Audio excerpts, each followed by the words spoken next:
नमस्कार स्टूडेंट्स, आइए आपका स्वागत है। पिछली वीडियो में हमने आपको मैथ पेपर को सॉल्व करते समय क्वेश्चन नंबर 10 तक करा दिए थे और अब हम आपको लेकर हैं क्वेश्चन नंबर 10 से आगे।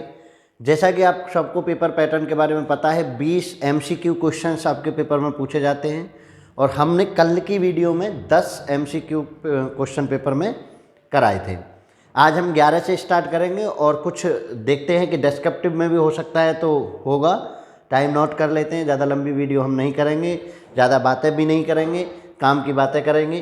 तो चलिए स्टार्ट करते हैं आपकी क्लास जस्ट। और 10th क्लास स्टूडेंट सुन लो और समझ लो, अगर आपने केवल मुझको फॉलो भी कर लिया तो मैथ के 70 में से 70 की काबिलियत बनाने की गारंटी मैं ले लेता हूँ। ठीक है ना। आप निश्चिंत होकर हम पर छोड़ दीजिए और स्टार्ट करिए अपने क्वेश्चन को, अपने पढ़ने को।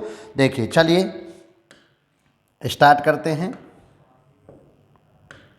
ठीक है, चलो तो ज़रा देखते हैं पहला क्वेश्चन आज का। एक समचतुर्भुज के विकर्णों की लंबाई 16 सेंटीमीटर और 12 सेंटीमीटर है, तब इस समचतुर्भुज की भुजा की लंबाई है।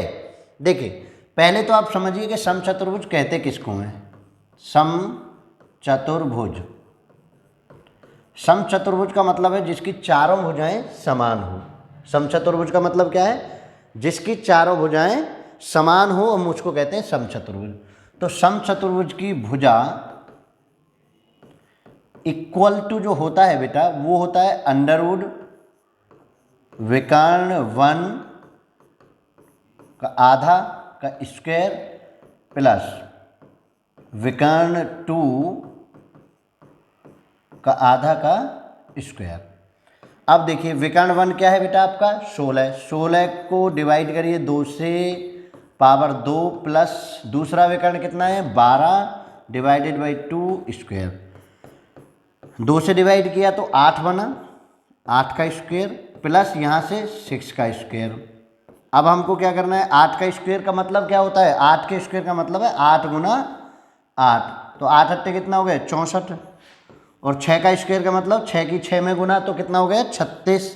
तो कितना बन गया अंडरवुड 100, और अंडरवुड 100 का कितना आ जाएगा 10 सेंटीमीटर। तो भुजा कौन सी होगी बेटा 10 सेंटीमीटर इसकी भुजा हो गई। समचतुर्भुज के अगर विकर्ण दिए हुए हों और भुजा निकालनी हो तो विकर्ण 1 का स्क्वायर आधा करके स्क्वायर करिए, विकर्ण 2 का आधा करके स्क्वायर करिए, आपको भुजा मिल जाएगी।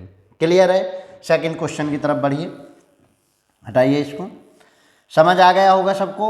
समचतुर्भुज जिसकी चारों भुजाएं समान लेकिन विकर्ण असमान।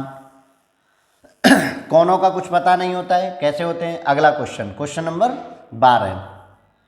चलिए क्वेश्चन नंबर 12 विजुलाइज हो रहा होगा आपको। दो समरूप त्रिभुजों की भुजाएं 4:9 के अनुपात में हैं।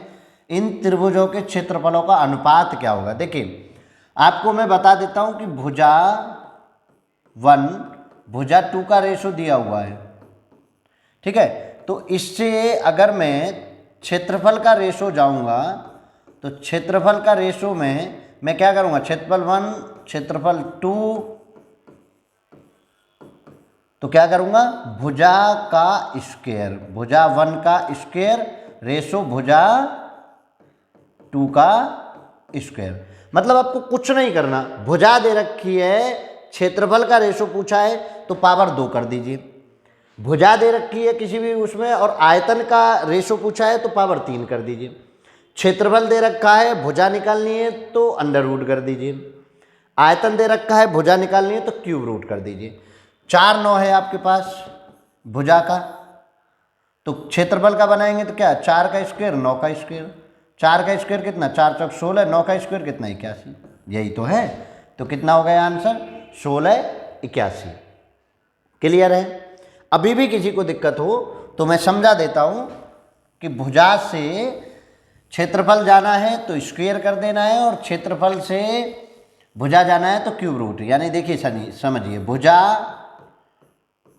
क्षेत्रफल में भुजा का स्क्वायर, आयतन में भुजा की 3, ये आपको रखना है। ये क्षेत्रफल का और ये आयतन का। ठीक है, और ये परिमाप और परिधि का अगर बेटा दे दिया जाए तो परिमाप और परिधि का जो होगा, परिमाप और परिधि में दोनों लिख देता हूँ, परिमाप और परिधि का सेम टू सेम होता है। परिमाप परिधि का भुजा से भुजा, क्षेत्रफल भुजा स्क्वायर और आयतन भुजा की 3। अगर आयतन दे रखा हो, भुजा निकालनी हो तो क्यूब रूट निकाल दीजिए। भुजा दे रखी, क्षेत्रफल दे रखा, भुजा निकालनी हो तो स्क्वायर रूट निकाल देना है। बस इतना सा काम इसमें समझ लेना है। चलिए क्वेश्चन नंबर, अब हम बढ़ते हैं बेटा 13 की तरफ। जिसको जो चीज़ें समझ में नहीं आ रही हूँ वो कमेंट सेशन में बता दे, कोशिश करेंगे कि नेक्स्ट वीडियो में उसको ये चीज़ें समझ में आ जाएंगी। देखो इस क्वेश्चन को करते हैं। उन्होंने कहा है क्वेश्चन नंबर 13 में tan थीटा, भाई 4 तो इसके साथ लगा हुआ है ना, ऐसे लगा दीजिए जैसे उन्होंने लगाया, tan थीटा इक्वल टू 3/4। ठीक है, अब आपको एक्सपेंशन किसका चाहिए, 4 sin theta minus cos theta बटे 4 sin theta plus cos theta. अब बेटा आपके पास दो मेथड हैं, एक आप ट्रायंगल से साइन और कॉस की वैल्यू निकाल लीजिए, और दूसरा जब चारों टर्म आपको साइन कॉस दिख रहे हो तो कॉस थीटा से ऊपर भाग दे दीजिए, कॉस थीटा से नीचे भाग दे दीजिए, आपको आंसर मिल जाएगा। लेकिन as a 10th class base आप हैं तो मैं आपको ट्रायंगल पढ़ाऊंगा। क्या पढ़ाऊंगा, ट्रायंगल पढ़ाऊंगा। तो मैं यहाँ ट्रायंगल कंस्ट्रक्ट कर रहा हूँ। ट्रायंगल में मैंने ABC ले लिया, और ये होता है, आपने पढ़ा होगा लाल बटे कका, लाल बटे कका। tan के लिए क्या होगा, लंब बटे आधार। tan के लिए क्या होता है, tan थीटा के लिए क्या होता है बेटा, लंब बटे आधार। और ये कितना है, 3/4 आया है, यहाँ से देखिए 3/4, तो लंब बटे आधार। तो लंब कितना हो गया 3 और आधार कितना हो गया 4। ठीक है, लंब मैंने 3, आधार 4, तो पाइथागोरस थ्योरम लगाऊंगा तो ये कितने हो जाएगी 5, क्योंकि निकाल लीजिए 4 का स्क्वायर प्लस 3 का स्क्वायर, AC इक्वल टू, तो 4 चौक 16 और 3 तिया 9, और 16 और 9 कितना हो गया बेटा 25 हो गया, √25, और 25 का क्या आ गया 5 आपको आ गया, 25 का कितना आ गया 5। तो अब आपको साइन और कॉस की वैल्यू चाहिए, तो साइन थीटा बेटा कितना होता है, देखो लल बटे कका से लंब बटे कर्ण, और लंब बटे कर्ण, लंब कितना है 3 और कर्ण कितना है 5। कॉस थीटा की अगर मैं वैल्यू निकालूं तो आधार बटे कर्ण, आधार बटे कर्ण कितना, देखिए जरा 4/5। अब ये वैल्यू मुझे यहाँ पुट करनी है, ये वैल्यू मुझे इस एक्सपेंशन में पुट करनी है। पुट करो, 4 गुना साइन की वैल्यू 3/5। ठीक है, लंब बटे आधार ही होता है ना, लंब बटे आधार 3/4। चलिए, प्लस माइनस 4/5 बटे नीचे भी 4 गुना 3/5 प्लस 4/5। देखिए एलसीएम तो 5 5 आ जाएगा, कैंसिल आउट हो जाएगा। अब मैं यहाँ कर रहा हूँ 4 तिया 12 में से 4 घटे तो 4 तिया 12 में से 4 घटे तो 8, ऊपर बचा बेटा 8, नीचे 4 तिया 12, 12 और 4 16। ठीक है, 5 ऊपर एलसीएम का कट गया, 5 नीचे कट गया, तो ये कितना 1 और ये कितना 2, 1/2 आंसर। देखो 1/2 कौन सा आंसर है, थर्ड ऑप्शन। एक तो मेथड आपने ये पढ़ा कि आप इतना बड़ा करेंगे, ट्रायंगल बनाएंगे, ये बनाएंगे, वो बनाएंगे, सब तब आप करेंगे। दूसरा मेथड भी मैं आपको दिए देता हूँ बेटा, यहाँ से मैं मिटा लेता हूँ, और दूसरा मेथड समझिए। कुछ नहीं करना आपको, अगर ये एमसीक्यू में इस तरह का क्वेश्चन आ जाता है बेटा, तो सेकंड मेथड आपको ज़्यादा काम करेगा। चाहे देखिए कैसे, आप देख रहे हैं कि चारों टर्म साइन और कॉस है। इस मेथड की पहली कंडीशन ये है कि चारों टर्म साइन और कॉस होने चाहिए। अगर साइन और कॉस नहीं बनाएंगे तो आपको सेक और वो बन जाएगा, सेक में आप आंसर मुश्किल से निकालेंगे, तो पता चली कि आसमान से गिरे और खजूर पर अटक गए, तो फिर तो वही की वही रह जाएगा। जैसे ही आप चारों में देखें कि साइन कॉस, तो आप क्या करें कि अंश व हर को कॉस थीटा से भाग देने पर, कॉस थीटा से भाग देने पर, तो जब मैं भाग देने जाऊंगा तो 4 साइन बटे कॉस क्या बन जाएगा tan थीटा। भाई साइन बटे कॉस और माइनस कॉस थीटा में भाग लगाने गया तो 1।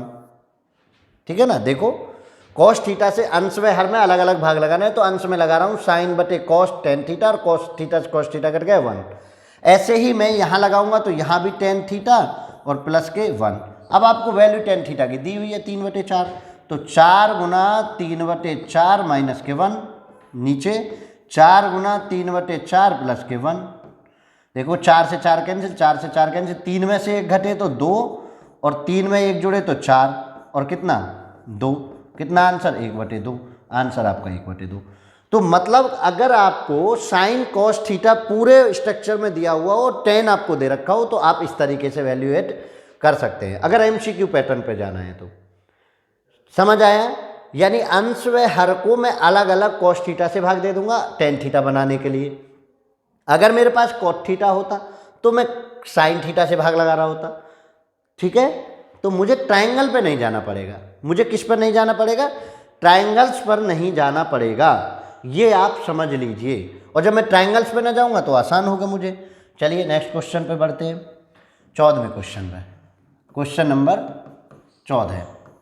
देखिए बेटा, क्वेश्चन नंबर 14 को आप करेंगे, कैसे करेंगे? साइन 75 और कॉस 15, ठीक है, ये आपको बताना है कि इसका मान क्या होगा। 1 से कम होगा, 1 होगा, 1 से अधिक होगा, 0 होगा। तो मुझे कंप्लीमेंट्री एंगल्स मैंने पढ़े हैं। कंप्लीमेंट्री एंगल्स क्या कहता है कि किसी एक को चेंज कर लेता हूँ। Sine 75 divide by cos 90 minus 75 लिखूँ तो कोई दिक्कत है क्या? कॉस 90 में से 75 घटे तो 15 ही तो बचा। कॉस 15 को क्या मैं 90 माइनस 75 नहीं लिख सकता क्या? ठीक है, मैंने 90 माइनस 75 लिख दिया। साइन 75 डिवाइडेड बाई साइन 75, क्योंकि कॉस 90 माइनस थीटा मेरा होता है sine theta. Cos 90 minus theta मेरा क्या होता है? Sine theta. साइन 75 से साइन 75 कैंसिल आउट 1, क्योंकि भाग में कैंसिल आउट हुआ है तो आंसर क्या होगा? 1 होगा। किसी को कोई दिक्कत हो रही हो तो बताइए। क्लियर है? बढ़ जाए आगे। बस कंप्लीमेंट्री एंगल का ध्यान रखना है। और आपको 90 माइनस थीटा का ही पूछा जाता है। 90 माइनस थीटा के मैं सभी लिख देता हूँ आपको। Sine 90 minus theta cos theta.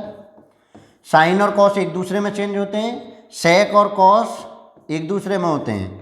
90 minus theta cosec theta और cosec 90 minus theta sec theta. ठीक है, और टेन और कॉट एक दूसरे के अपोजिट होते हैं। Tan 90 minus theta cot theta और cot 90 minus theta tan theta. बस ये 6 कंप्लीमेंट्री एंगल्स का आपको होता है। तो आप इनको कंप्लीमेंट्री एंगल्स को आसानी से पढ़ सकते हैं, पूरा कोण का ये पैटर्न। और देखिए ये आप याद रखिए कि साइन हमेशा कॉस में चेंज होगा, कॉस हमेशा साइन में होगा। साइन कॉस एक दूसरे के साथ चलेंगे, सेक कॉसेक एक दूसरे के साथ चलेंगे, टेन और कॉट एक दूसरे के साथ चलेंगे। तो मुझे ज़्यादा कुछ सोचना नहीं है, बड़ा आराम से मेरा क्वेश्चन हो रहा है। चलिए बेटा, क्वेश्चन नंबर 15 पर आप बढ़ेंगे। क्वेश्चन नंबर 15 पर अब आप बढ़ेंगे। क्वेश्चन नंबर 15 क्या कह रहा है वो समझिए जरा। बस एक बार आप कदम मिला के चलिए। आपके अभी पेपर में 2 महीने के आसपास हैं। 2 महीने में आपको मैथ में डर खत्म हो जाएगा। हम कंटिन्यूसली एक पेपर को लगभग हम कोशिश कर रहे हैं कि 3 वीडियो में आपको कंप्लीट करके दे दें, और आगे हो सकता है 2 दिन में एक पेपर को करा देंगे, कोई दिक्कत नहीं। तो बड़ा आसान से पढ़ेंगे। 15वां क्वेश्चन कर रहे हैं। यदि एक वृत्त का परिमाप वर्ग के परिमाप के बराबर है, तो पहले बराबर रखो। वृत्त का परिमाप क्या होता है? 2πr, परिमाप और परिधि, और वर्ग का 4a। वर्ग का परिमाप 4a, भुजा a बराबर भुजा 4 गुना भुजा होता है। तो उनके क्षेत्रफलों का अनुपात क्या होगा? चलो क्षेत्रफल की बात करते हैं। तो यहाँ से पहले मैं बेटा r निकाल लेता हूँ। r निकाली तो 4a/2π, 2 से 2 कैंसिल, तो ये 2a/π हो गया। अब देखिए, वृत्त का क्षेत्रफल बटे वर्ग का क्षेत्रफल, वृत्त का क्षेत्रफल बटे वर्ग का क्षेत्रफल, इनका ही तो रेशो चाहिए। वृत्त का क्षेत्रफल क्या होता है? Pi r square.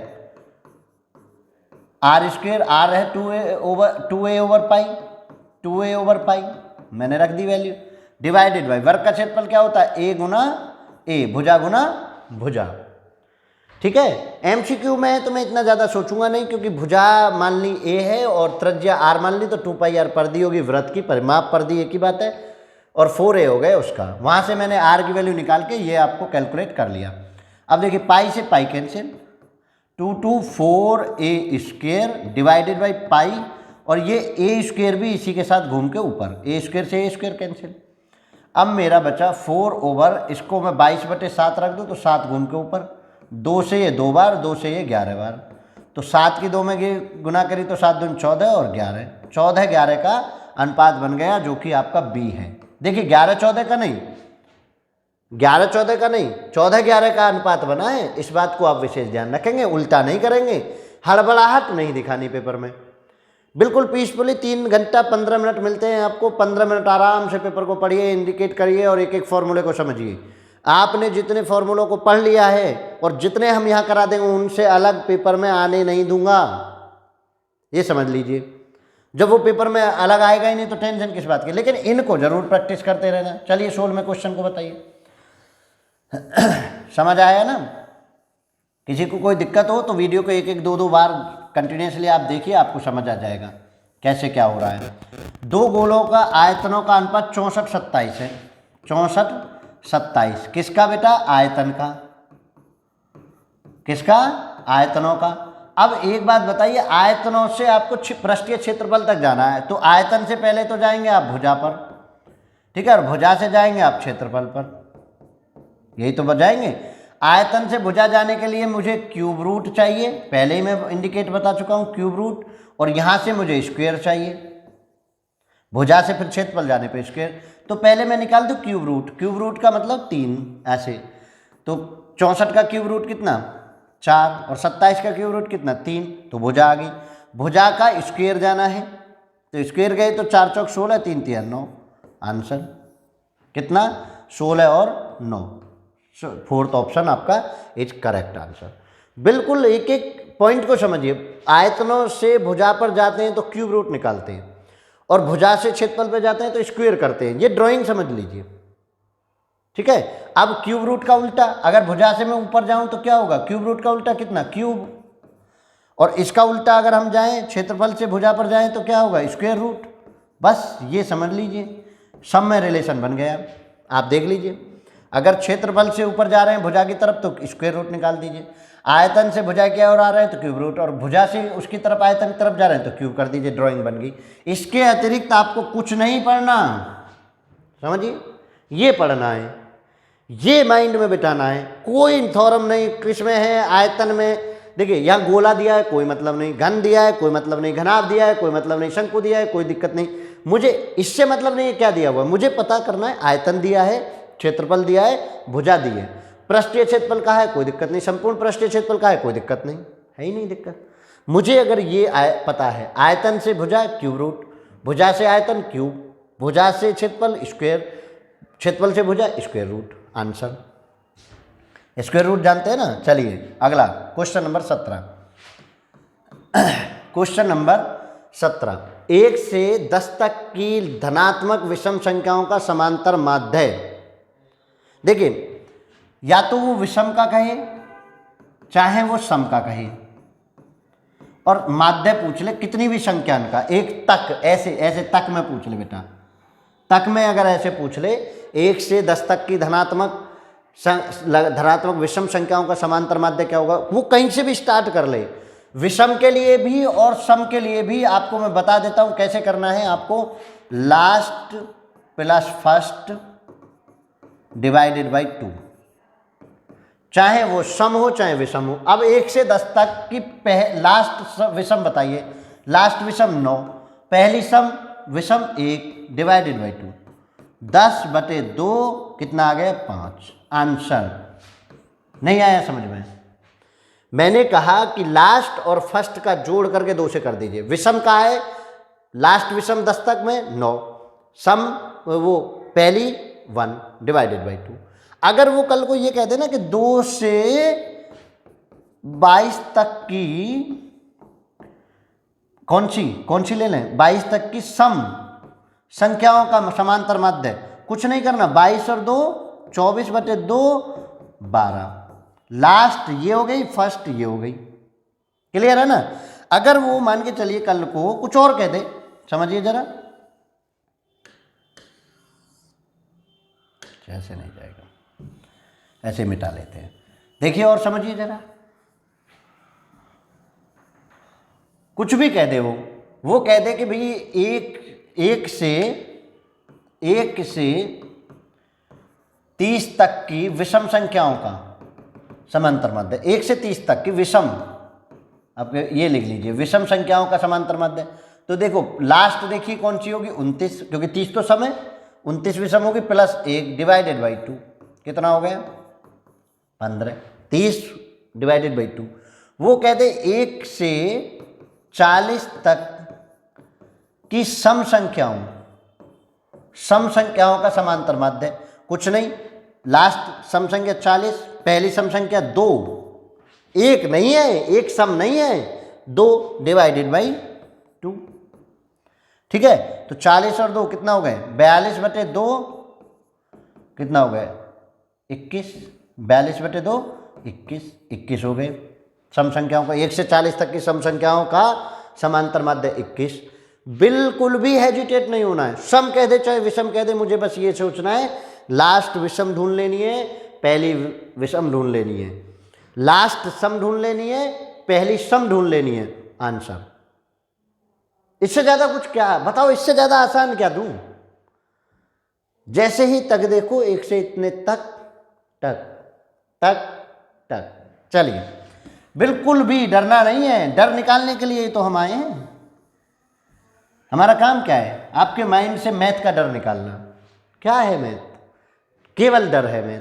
डर गए तो मैथ नहीं होगा, नहीं डरे तो होता रहेगा, डर गए तो मैथ नहीं होगा, डरे नहीं तो मैथ होता रहेगा। चलिए 18वां क्वेश्चन देखिए, माध्यिका को आलेखीय विधि से द्वारा निम्न में से किसके द्वारा प्राप्त किया जा सकता है। देखिए आयत नहीं हो सकता, बहुभुज नहीं हो सकता, तोरण, ठीक है, तोरण के द्वारा माध्यिका निकाली जाती है। ऑगिव हम अंग्रेजी में कहते हैं, और ऑगिव भी कम से कम वाला और से अधिक वाला, 2 तरह का ऑगिव होता है, 2 तरह का तोरण होता है, ठीक है।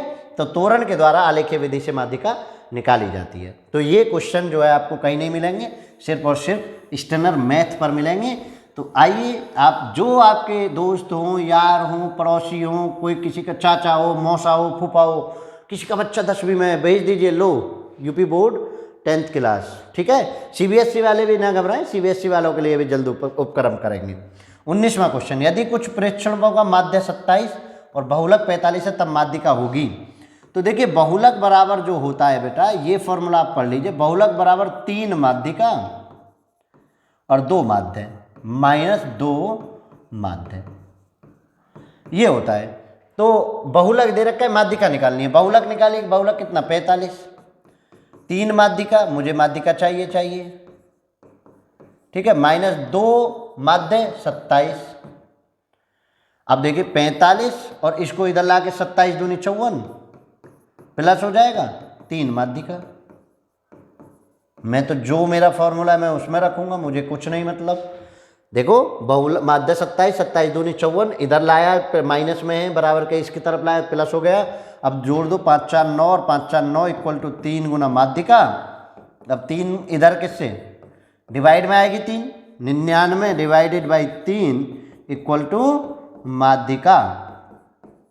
चलिए, और 3 से कितनी बार 33 बार, तो 33 इक्वल टू माध्यिका, ये समझिए बेटा। तो 33 माध्यिका आपकी आ गई। आंसर कहाँ है, ये रहा। कितना आसान है अगर आप इन चीज़ों को अंगीकार कर लें। अब इस फॉर्मूले को भूलना ना बेटा, बार बार रिवाइज करिए। बहुलक बराबर 3 माध्यिका माइनस 2 माध्य, बहुलक बराबर 3 माध्यिका माइनस 2 माध्य। बस आपको बहुलक दे रखा हो, माध्यिका दे रखी हो, माध्य पूछा हो, कुछ भी पूछा हो, 2 दिए होंगे, तीसरा पूछेगा, रख दो फॉर्मूले में।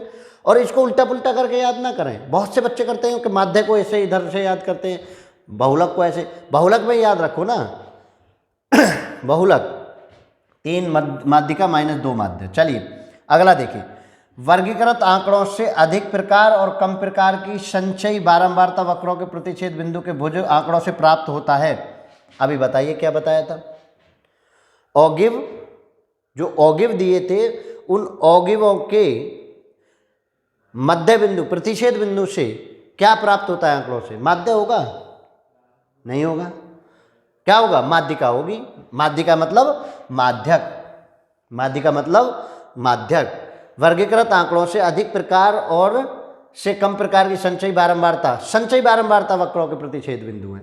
तो संचयी बारंबारता के जो प्रतिच्छेद बिंदु होते हैं उनसे माध्यक केवल माध्यिका बताया ना, तोरण, अभी इससे पहले तोरण की बात कर रहे थे, तो माध्यिका निकलती है। चलिए नेक्स्ट आगे बढ़ते हैं क्वेश्चन नंबर 20 से। खंड ब में हम कूच कर रहे हैं, ठीक है।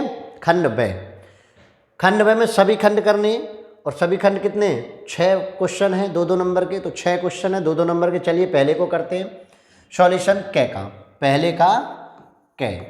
और उन्होंने क्या कहा, 2 क्रमागत धनात्मक पूर्णांकों का गुणनफल 2 से विभाज्य है, यह कथन सत्य है या असत्य है, कारण बताइए। तो आप लिखेंगे कि 2 क्रमागत धनापूर्णांक, 2 क्रमागत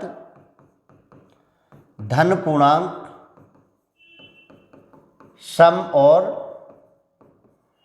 समवय विषम होंगे, समवय विषम होंगे।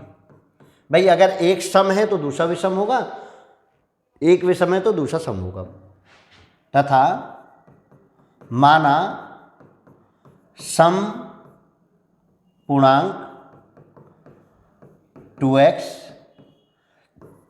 विषम पूर्णांक 2x + 1, ठीक है। सम पूर्णांक 2x विषम पूर्णांक 2x + 1, तो इनकी गुणनफल क्रमागत गुणनफल तो 2x गुना 2x + 1। भाई एक सम और विषम का गुणा होगा, और देख रहे हैं यहाँ 2 कॉमन हो रहा है, x 2x + 1, और इसको मैं क्या मान लूँ, इसको पूरे को m मान लूँ, 2m, ठीक है। रियल नंबर में पढ़ा है ना 2m, तो यहाँ से क्या मिला, गुणनफल 2 से विभाज्य है, यही तो हुआ, 2 का फैक्टर बन गया, विभाज्य है। जब 2 से विभाज्य है तो कथन सत्य है, ठीक है। कारण भी हमने बता दिया, कथन भी सत्य हो गया, काम खत्म। 2 नंबर में ये काम करना है, यानी 2 क्रमागत धन पूर्णांक सम और विषम होंगे।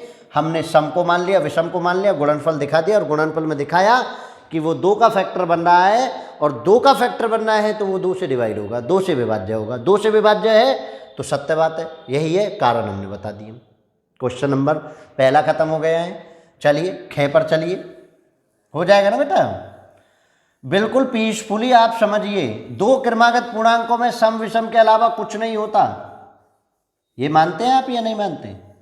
भाई या तो सम होगा, देख लो आप, 2 क्रमागत कहीं से भी उठा लो, 2 3 एक सम एक विषम, 4 5 एक सम एक विषम, 7 8 एक सम एक विषम, 9 10 एक सम एक विषम, कहीं से कहीं तक भी ले जाइए, सम और विषम ही होगा। चलिए छोड़ दीजिए अब इस क्वेश्चन को, ख पर आ जाइए। ख क्या है, ख क्या कह रहा है क्वेश्चन, यदि cot थीटा = 7/8 लाल बटे कक्का तो आधार बटे लंब। चलिए आधार बटे लंब, तो आधार बटे लंब है, ट्रायंगल बना दूं बेटा, ABC। आधार कितना है 7 और लंब कितना है 8, और पाइथागोरस से AC निकालेंगे तो √7 × 49 और 8 × 64, कितना हो गया, 9 और 4 13, 113। 9 और 4 13 का 3 हासिल, 6 और 4 10 और 113, तो ये कितना हो गया, √113। अब यहाँ से मैं साइन थीटा, क्योंकि मेरे पास साइन थीटा है और कॉस थीटा है, साइन थीटा में निकालूंगा तो लंब बटे कर्ण, लाल बटे कका याद रखिए, ये जाके पेपर पे लिख दीजिए रफकारिया पे, लाल बटे कका, और लंब बटे कर्ण देख लीजिए, लंब बटे कर्ण, लंब कितना 8 और कर्ण कितना √113, ठीक है। कॉस थीटा = लंब बटे वो आधार बटे कर्ण, आधार कितना बेटा 7, कर्ण कितना √113। अब आपको क्या करना है, इस वैल्यू को उठाकर उसमें रख देना है, 1 + sin थीटा 1 - के sin थीटा, और नीचे क्या दे रखा है 1 + के cos थीटा और 1 - के cos थीटा। कोई दिक्कत है क्या, आगे बढ़ो। आगे बढ़ेंगे तो देखिए वैल्यू रख दीजिए साइन थीटा की, 1 + के 8/√113, ठीक है, और दूसरा 1 - के 8/√113, दूसरे में 1 प्लस के 7 अंडर रूट 113 और दूसरे में इसमें 1 माइनस के 7 ओवर अंडर रूट 113, ये बन गया। अब ये बेटा ए की 2 माइनस बी की 2 का बन गया 1 माइनस 8 अट्टे 64 बटे 113, ए की 2 यानी 1 की 2 तो स्क्वायर माइनस बी 8 का स्क्वायर किया 64 और अंडर रूट 113 का अंडर रूट हट गया, ये बना। इधर करेंगे तो 1 माइनस के 7 सत्ते 49 बटे 113। अब घटा लीजिए, एलसीएम ऊपर 113 माइनस 64 बटे 113 और नीचे 113 माइनस के 49 बटे 113। 113 से 113 कैंसिल, 113 में से 64 घटाइए, 113 में से 64 घटाइए, देखिए यहाँ घटा हुआ है, ठीक है ना, घटा हुआ है ना, ये देखो 64 और 49 ही तो हैं, वही बदल जाएंगे एक दूसरे के साथ ही। अरे वैसे भी घटा लो, 13 में से 4 घटे 9, 49 और नीचे 64, तो 49 बटे 64 आपका आंसर आ रहा है। कितना आ रहा है बेटा? 49 बटे 64। इस पूरे एक्सपेंशन की वैल्यू कितनी आ रही है? 49 बटे 64 आ रही है, क्योंकि 113 से 113 कैंसिल, 49 बटे 64 इसका आंसर आ रहा है। ठीक है, 2 नंबर में इतना काम आपको करना है। शॉर्टकट में आप ये भी कर सकते हैं 1 माइनस साइन स्क्वायर थीटा, यहाँ भी ऐसे कर सकते थे। यहाँ से आगे थोड़ा सा मैं दूसरे तरीके से चेंज कर रहा हूँ, तो उसको भी समझ लीजिए बेटा, कोई दिक्कत नहीं। देखिए यहाँ से आप, जिन बच्चों को कोई दिक्कत हो वो ऐसे ना जाके दूसरे मेथड से जा सकते हैं। यहाँ तक तो करना ही पड़ेगा, यहाँ तक तो करना ही पड़ेगा। अब आप थोड़े से अगर स्मार्ट तरीके, अब दोनों ही मेथड सही हैं, आप गलत ना मानेंगे कि आप ये कहें कि नहीं जी मेरा ये, मैं तो ये करूँगा तो वो क्यों करूँ। अब देखिए यहाँ ही ए की 2 माइनस बी की 2 बना दीजिए, 1 माइनस ये 1 माइनस के साइन स्क्वायर थीटा बनेगा और ये 1 माइनस के कॉस स्क्वायर थीटा बनेगा। और सर्व समीकरणों से 1 माइनस साइन स्क्वायर थीटा होता है बेटा कॉस स्क्वायर थीटा, और ये जो होता है 1 ओवर ये साइन स्क्वायर थीटा। ठीक है, कॉस बटे साइन थीटा का स्क्वायर, और ये बनता है कॉट थीटा का स्क्वायर। कॉट थीटा की वैल्यू ये जो बीच में था ये आप निकाल सकते थे। कॉट थीटा की वैल्यू 7/8, 7/8 का स्क्वायर, 7 सत्ते 49 और 8 अट्टे 64। बेटा यही आंसर आपका उस तरीके से आया था, यही आंसर आपका इस तरीके से आया। इसमें फिर आपको ये जो है यहाँ से ट्रायंगल बनाने की आवश्यकता नहीं थी, ये जो है इतने काम को करने की आवश्यकता आपकी नहीं थी। आप इस काम को ना करके आप डायरेक्ट भी ऐसे कर सकते हैं, लेकिन जो ये काम आपने पहले मेथड में जो किया है ये यूनिवर्सल मेथड है। आपको यहाँ फ़र्क नहीं पड़ेगा कि साइन दे रखा है, कॉस दे रखा है, क्या देखना है क्या नहीं देखना है, आप कर दोनों से सकते हैं। ठीक है, किसी से भी कर दीजिए, चाहे आप इससे कर दीजिए चाहे उससे कर दीजिए, गलत कोई सा ना माना जाएगा। आप चाहे इससे कर दीजिए चाहे दूसरे से कर दीजिए, गलत आपका कुछ भी नहीं माना जाएगा, ये बात आप समझ लीजिए। चलिए तो नेक्स्ट क्वेश्चन पे बढ़ जाएं। ये मैं मिटा देता हूँ, मिटाना इसलिए क्योंकि नीचे जाना कहाँ तक रहेगा, और अगर मैं वैसे मिटाने जाता हूँ तो ये टोटल मिट जाता है। तो चलिए 1 सेकंड का काम है, जल्दी कर देते हैं। मैथ का डर अब नहीं, मैथ का डर खत्म। चलिए खत्म, ख हो गए, ग पर आइए। ग, एक शंक्वाकार बर्तन जिसका आंतरिक व्यास 10 सेंटीमीटर, ऊंचाई 24 सेंटीमीटर पानी से भरा है। पानी को एक बेलनाकार बर्तन जिसका आंतरिक व्यास 20 सेंटीमीटर में डाला जाता है। बेलनाकार पात्र में डाले गए पानी की ऊंचाई। देखिए कभी भी इस तरीके से पानी एक बर्तन से दूसरे बर्तन में डाला जाए तो कुछ नहीं होता, केवल आयतन से आयतन बराबर करना है। तो पहले मैं शंक्वाकार बर्तन में पानी का आयतन निकालूंगा। शंक्वाकार बर्तन के लिए, शंक्वाकार बर्तन के लिए, ठीक है जी, शंक्वाकार बर्तन के लिए देखिए व्यास कितना है बेटा, व्यास कितना 10 सेंटीमीटर, तो आर कितनी हो जाएगी त्रिज्या 10/2 5 सेंटीमीटर। ठीक है, एच कितनी है बेटा 24 सेंटीमीटर, 24 सेंटीमीटर।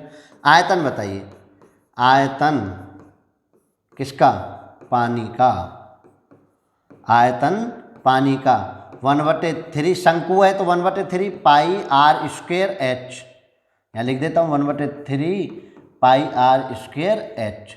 आर की वैल्यू कितनी 5 का स्क्वायर और एच कितनी 24, इससे ये 8 बार, तो ये कितना हो गया पाई गुना 25 गुना 8 सेंटीमीटर। 25 कहाँ से आ गया, 5 की स्क्वायर है तो 2 बार कर दिया। ठीक है, यहाँ तक किसी को कोई दिक्कत? अब देखिए बेलन का, देखिए बेलनाकार बर्तन के लिए, बेलनाकार बर्तन के लिए, बेलनाकार बर्तन के लिए जरा चेक करिए क्या क्या होगा। बेलनाकार बर्तन के लिए उन्होंने व्यास दिया है कितना, 20 सेंटीमीटर। ठीक है, तो आर कितनी हो जाएगी, 20/2, 10 सेंटीमीटर हो जाएगी आर। माना पानी एच ऊंचाई तक है, पानी की ऊंचाई कितनी, एच सेंटीमीटर है, तब पानी का आयतन बेलन के लिए, पानी का आयतन, तब पानी का आयतन कितना हो जाएगा, पाई आर स्क्वायर। बेलन का है तो पाई आर स्क्वायर होगा, pi r square h, pi r square h, दोनों पानी के आयतनों को बराबर रखने पर। ठीक है, तो यहाँ लिखोगे दोनों पानी के आयतनों को बराबर रखने पर, आयतनों को बराबर रखने पर। तो दोनों पानी के आयतनों को बराबर रखो बेटा। कैसे रखेंगे, पहला कितना था, पाई गुना, देखिए सॉल्व ना करें वहाँ, 25 गुना 8, और दूसरा कितना था, पाई गुना 10 का स्क्वायर 100 गुना एच। ठीक है, तो पाई से पाई कैंसिल, या पहले ऐसे कर लीजिए, पाई गुना 25 गुना 8, ठीक है ना, ये इसको ऐसे ही रहने दो, पाई डिवाइडेड बाई पाई गुना 100 इधर आ जाएगा और एच इधर ही रह जाएगा। देखिए पाई से पाई कैंसिल, 25 से 4 बार और 4 से 2 बार, तो एच बराबर यहाँ से क्या मिल गया, 2 बराबर एच। तो पानी की ऊंचाई कितनी आ गई, लिख दीजिए, पानी की ऊंचाई बराबर 2 सेंटीमीटर। अंडरलाइन करके आप आंसर ऐसे लिख के छोड़िए पेपर में। समझ आया, यानी मुझे केवल मैंने कुछ नहीं किया, मैंने आयतन से आयतन को बराबर रखा है, बस मैंने आयतन से आयतन को बराबर रखा। शंकुआकार बर्तन में 1/3 पाई आर स्क्वायर एच होता है पानी, शंकु का लिए आयतन का फॉर्मूला ये होता है। मैंने बेलन के लिए पाई आर स्क्वायर एच लगा दिया, दोनों आयतनों को बराबर रख दिया और आपका आंसर एच बराबर 2 सेंटीमीटर आ गया। कोई दिक्कत किसी को, चलिए मिटा दीजिए इसको भी। अगले क्वेश्चन की तरफ बढ़ेंगे। समझ आ रहा है, समझ में नहीं आ रहा हो, ज़्यादा जल्दी हो रहा हो या तेज़ हो रहा हो, तो आप कमेंट सेशन में मुझे बता सकते हैं। जिनको एक बार में बेटा नहीं समझ आता है वो दोबारा में समझने की कोशिश करें, तो वो जो है क्या करें, वीडियो को दोबारा से देख लें। ठीक है ना, आपके सभी भाई बहनों को थोड़ा सा जल्दी हम कर देंगे, कोई नहीं, एक बार देखिए, 2 बार देखिए वीडियो, 3 बार देखिए, इसका यही तो फ़ायदा है, टीचर से बार बार पूछना ही नहीं पड़ेगा, शर्म आपको महसूस नहीं होगी। कौन ये पूछे कि तुझे 3 बार में समझ में नहीं आ रहा तो नहीं आ रहा। समांतर माध्य ज्ञात करना है बेटा, समांतर माध्य, और इंटरवल कितना है, 10 से 20, ठीक है, 20 से 30, 30 से 40, 40 से 50, 50 से 60 और 60 से 70। ठीक है, वो बता दीजिए फ्रीक्वेंसी कितनी है, बारंबारता कितनी है, 2, 7, 12, 15, 8, 6, 12, 15, 8 और 6। यहाँ तो टोटल करके अभी रख लेते हैं, क्योंकि आप फिर भूल जाते हैं कि इसको टोटल करना है 50। ठीक है, ये आप चलिए आप देखिए, पहले मैं निकालूंगा एक्स आई, ये तो एफ आई है, हाँ? आई में वेरी के लिए लगा देते हैं। 10 और 20 जोड़े, 20 और 10 को जोड़ा 30, 30 का आधा किया तो 15। अब आप पहले वाले को सही कर लीजिए, पहले वाले को आपने 20 और 10, 30, 15 सही कर लिया। अब आपको अगला निकालने के लिए ये नहीं करना कि 20, 30 को जोड़ें, अंतर देखिए 10, 10 का, 10, 10 का अंतर कर दीजिए 25, 10 का अंतर 35, 45, 55, 65। ठीक है, अब आपको ए एज्यूम करना है, ए एज्यूम कर लेता हूँ, मान के चलिए 35, ए इक्वल टू मैंने मान लिया 35, तो डी इक्वल टू बेटा क्या आएगा, D equal to X I minus K A, ये आप निकालेंगे। चलिए निकालिए, आगे बढ़ा लेता हूँ लाइन को, क्या दिक्कत है। 15 में से 35 घटे माइनस के 20, 25 में से 35 घटे माइनस के 10, 0, 45 में से 10, 20 और 30। ठीक है, अब मैं मान लेता हूँ एच, एच बराबर कितना, 10। ठीक है, तो यू आई इक्वल टू कितना हो जाएगा, यू आई इक्वल टू हो जाएगा डी आई ओवर एच, ये भी निकाल दीजिए। चलिए यू आई निकालना हूँ, तो यू आई कितना, 10 से मैं इनमें भाग लगा रहा हूँ सब में, 20 में भाग लगाया 2 माइनस के 1 0 1 2 और 3। अब मैं यहाँ क्या निकालूंगा, एफ आई यू आई। ठीक है, मैं इसी मेथड से करता हूँ। क्यों करता हूँ, क्योंकि कैलकुलेशन से बचना चाहता हूँ, नहीं तो आप डायरेक्ट भी गुना करके, बहुत से टीचर ऐसे हैं डायरेक्ट गुना करके बता देते हैं। मैं सब चीज़ों को लिख रहा हूँ। h बराबर 10 है तो मैंने 10 से भाग लगा दिया इस वाले रो में। ठीक है ना। चलिए अब देखिए, अब आपको इसकी और इसकी गुना करनी है। 2 दूनी 4, 7 एकम 7, 0 का 0, 15 एकम 15, 8 दूनी 16 और 6 तिया 18। जिनको गुना नहीं आ रही हो वो देख लें।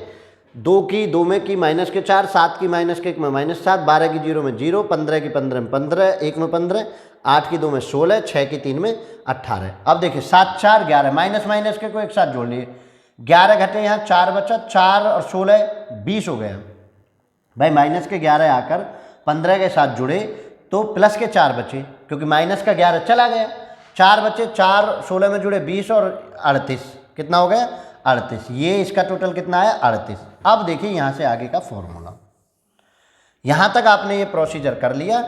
इसके बाद माध्य बराबर आपका होता है a प्लस के summation F I D I, F I D I नहीं है आपके पास, यू आई है, over summation F multiply by H, multiply by H. चलिए a कितना माना था बेटा 35, एफ आई डी आई कितना आया है देखो 38, एफ आई कितना आया है 50 सम्मिशन, और एच कितना है आपका 10। इन डिफरेंस, दो इंटरवल के बीच का डिफरेंस ही एच माना जाता है। 0 से 0 कैंसिल, 5 से डिवाइड करिए, 35, 5 7 35, 3 बचा, 5 6 30, दोनों को जोड़ें 35 और 6, इसको देखो जोड़ लीजिए, 35.0 और 7.6 जोड़ें तो 6 7 5 12 का 2, 42.6। कितना आ गया आपका माध्य 42.6। किसी को कोई दिक्कत हो रही हो यहाँ तक तो बताइए। बिल्कुल आपने मेथड सीखा, आप मेथड के अकॉर्डिंग चले, कोई दिक्कत मैं जहाँ तक समझता हूँ नहीं होनी चाहिए, कोई दिक्कत नहीं। चलिए गह तक आ गए, अब 2 क्वेश्चन और रह गए, उनको और कर लेते हैं। चलो हटाइए इसको जरा, सबको क्लियर है। चलिए बेटा शेयर जरूर कर दीजिए, लाइक कर दीजिए, शेयर कर दीजिए, कमेंट कर दीजिए। आपको जो दिक्कत चल रही हो वो बताते रहिए मुझे, ताकि हम अपनी क्लास को दिन प्रतिदिन और बेहतर करते रहें।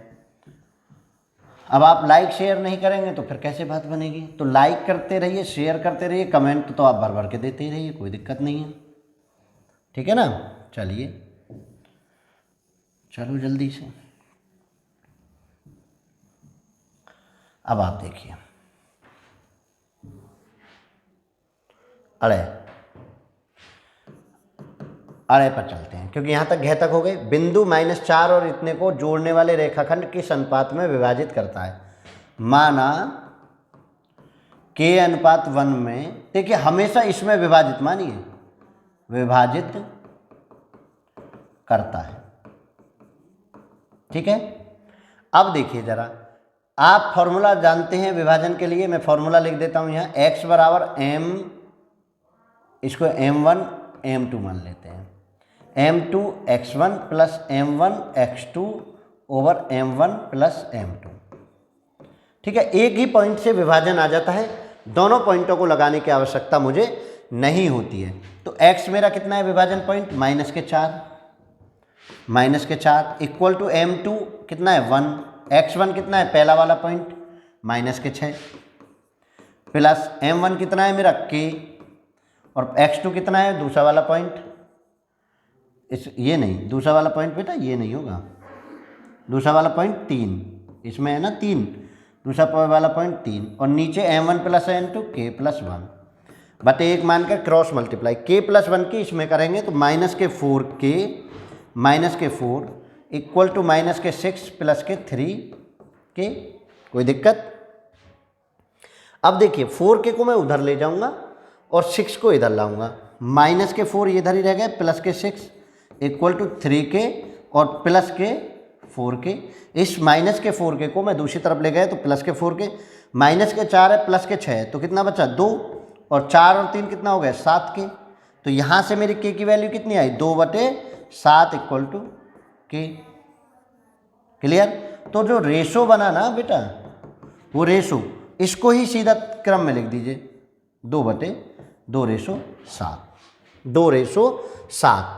ठीक है, जो भी आपका रेशो बन जाए वो आप इधर ही लिख देंगे, 2/7 का रेशो आपका बन जाएगा। किसी को कोई दिक्कत?